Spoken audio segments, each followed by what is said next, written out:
የቲክቶክ እና የዩቲዩብ ፎርማት ስላልፈቀደላቸው ነው እንጂ ብልግናውን ሜዳ ላይ ይሰሩታል ብዬ ፈራለሁኝ። ዝነኛ ለመሆን ሰው ራሱን ጥሏል። ክርስቶስ ኢየሱስ ግን ያለው የሚወደኝ ራሱን ይካድ አለ። ከእግዚአብሔር ለመውጣት ያን ያለ ራስን መጣል አያስፈልግም ነበረ እና በጣም የሚያሳዝነው ይሄንን ነው። ተው የሚል ወላጅ የለም። ምናልባት ወላጆችም የሚያቀምሳቸው የሚያጎርሷቸው ስላጡ ልጆቹ ተንከባለውም ተራቅተውም የሚያመጡትን ገንዘብ አብረው ለመብላት አስበው ይሆናል። ግን መርዝ ነው፣ የሞት እንጀራ ነው፣ የገሃነመ እሳት ምግብ ነው። ክርስቲያን በክብሩ ጾሙን እኮ ያድራል። እልህ ምን ያስውጣል ይባል ነበር ድሮ። ምን ማለት እንደሆነ ታውቃላችሁ? ሰው ክብሩን ጠብቆ ነው የሚኖረው።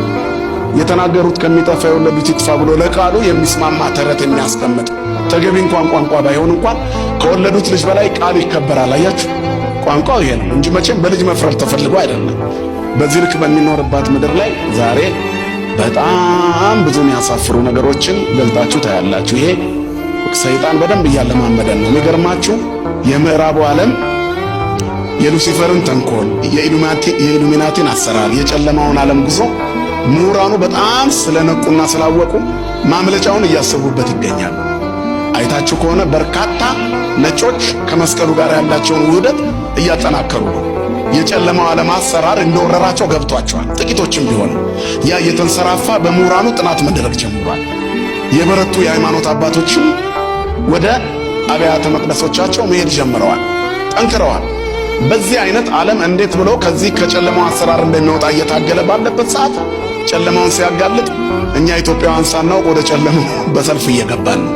ወደ ዝሙቱ፣ ወደ ዘረኝነቱ፣ ራቁት ወደ መታየቱ፣ ነውር ወደ ማድረጉ፣ ቅዱሳት ስዕላት መረገጡ፣ መጥፋቱ፣ መስቀል መናቁ ምን ይመስላቸው? ሃይማኖታቸውን ለማስፋፋት ነው። እናንተ የምታስቡት በዚያ ነው። አይደለም፣ አይደለም። የሚያመልኩት ክርስቶስ የተሰቀለበትን መስቀል መርገጥ ለምን አስፈለገ? ያዳናቸውን መድኃኒት የወለደችውን እናት መሳደብ ለምን አስፈለገ? ምራቅ መጥፋት ለምን አስፈለገ? መተቸት ለምን አስፈለገ? ነውርስ በክርስቶስ ላይ መናገር ለምን አስፈለገ? የሃይማኖት ተቋማት አይደሉም ይሄን የሚያደርጉት፣ ሌላ ተቋማት ናቸው። ግን በሃይማኖት ሽፋን ውስጥ ነው እየተከናወነ ያለው እንጂ የትኛውም ሃይማኖት ቢሆን ሌላውን በመንካት እንደማይጸደቅ መጽሐፋቸው እኮ ይነግራቸዋል። በፍጹም ሌላውን በመተቸት ይጸደቃል ብሎ የሚናገር አይኖርም።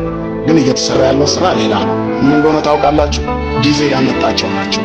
ጊዜው የጨለማ ጊዜ ስለሆነ ጌታችን ኢየሱስ ክርስቶስ ሊይዙት ነበር አይሁድንና ጊዜው ግን ስላልደረሰ አልነኩትም ይላል እኮ ወንጌል።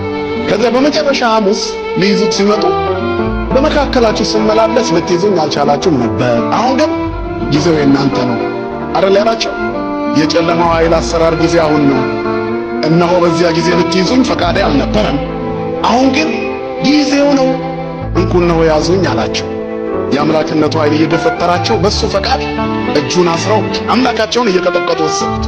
ጊዜ ስለሆነ ጊዜ የሰጠው ቅል ምን ይባላል?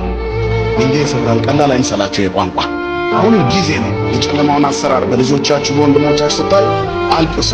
ይህን ጊዜ ለማሳለፍ የማልቀስ ጊዜ ነው፣ የማንባት ጊዜ ነው። በእግዚአብሔር ቤት የመሰብሰብ ጊዜ ነው። ወደ ውስጥ የመግባት ጊዜ ነው። ራስን የመለወጥ ጊዜ ነው።